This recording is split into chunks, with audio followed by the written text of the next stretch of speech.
New Orleans is close to the Gulf of Mexico, and it's actually a whole lot closer than you might think. This week, TWILA's Neil Melancon takes us on an airboat to see what some are doing to keep those Gulf waters out of the Crescent City.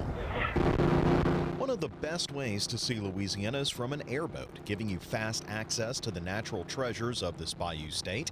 Today, this group of scientists and coastal restoration experts are headed out to see the Carnarvon freshwater diversion.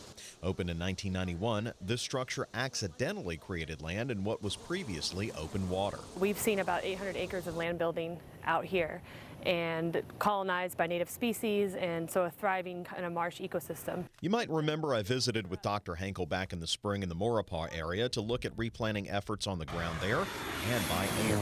Well, this is what it could look like 10 years later. We know this area is really good.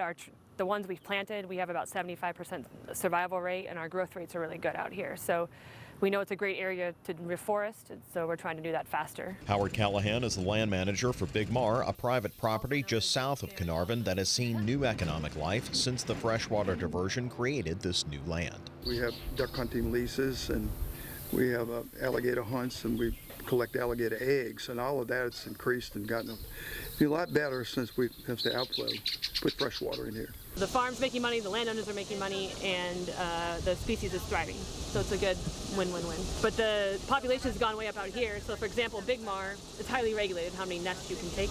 Big Mar in 1995 had 8 nests, Howard, right? Yeah, they had 8, and now they're up to 33.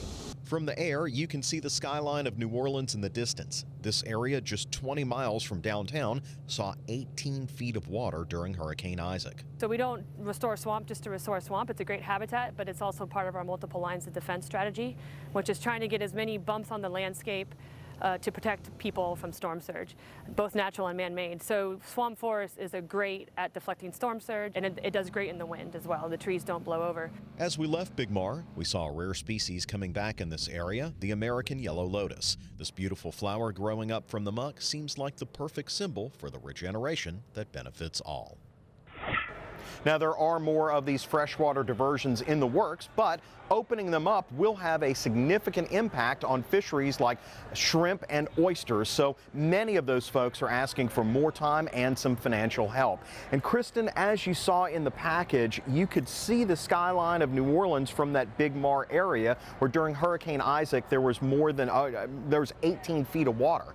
And so a lot of these folks are just, I mean, I don't know about you, but I wouldn't be comfortable with that much water so close to the town I lived in. I think, you know, we live in Louisiana, and when you get to see it from a perspective like you did, you don't quite understand how quickly that coastline is slowly disappearing. So right. It's a really interesting story, Neil. Coming up after the break, beware of sharks. Rob Sharkey took a bite out of the social media conference at the 97th Annual Louisiana Farm Bureau Federation Convention.